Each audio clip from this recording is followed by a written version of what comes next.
Je m'appelle Angela de Grève, j'habite à Bruxelles, j'ai 19 ans. J'ai participé avec WEP à un séjour linguistique, le Combo Lingua, et je suis partie en Australie, plus précisément à Melbourne, Sydney et Byron Bay.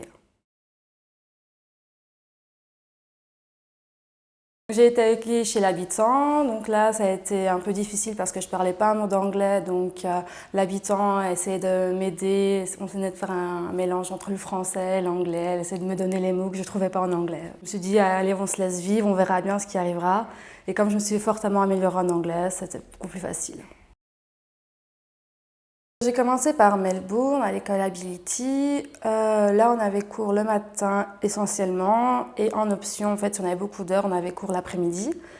Là, c'était vraiment ambiance familiale, les professeurs étaient là pour nous, il y avait des soirées, ils étaient là, enfin tout le monde était là, c'était vraiment pas un rapport professeur-élève. Il y avait beaucoup d'activités l'après-midi, à partir de 15-16 heures, on avait des activités. Après, c'était libre au choix d'y aller ou de ne pas y aller.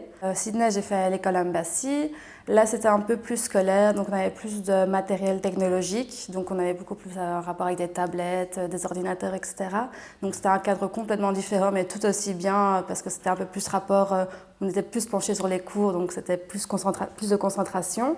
À Byron Bay, là, ça c'est le cadre de la ville, je pense, qui était super familier. C'était une petite école, on était une cinquantaine, donc c'était vraiment super chouette. On avait des activités l'après-midi, on allait au surf, on allait dans la ville, on faisait du shopping, etc. La ville que j'ai préférée, c'est Melbourne, tout simplement parce que c'est la première ville que j'ai découverte en arrivant. Donc pour moi, tout était nouveau, tout était grandiose, tout était différent de la Belgique. Donc j'ai vraiment apprécié Melbourne par sa grandeur et ses différences et son ambiance surtout.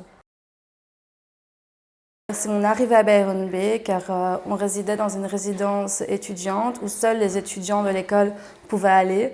Donc là au début c'était l'inconnu et après on a partagé des moments inoubliables dans cette maison parce que c'est vraiment une petite maison d'une dizaine d'étudiants et on rencontre plein de gens, on vit avec 24 heures sur 24 et c'était dingue.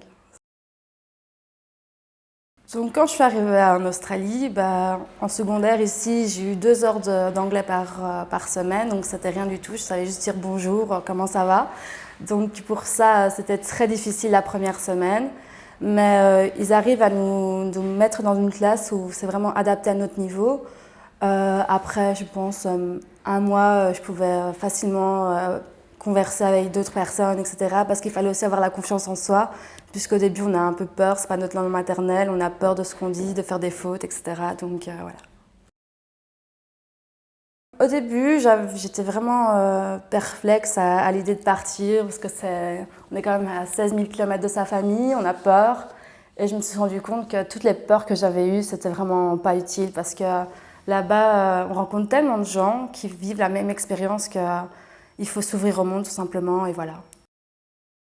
I will say thanks to everybody to participate with me, and I will say I hope everybody will go there, will be happy like me.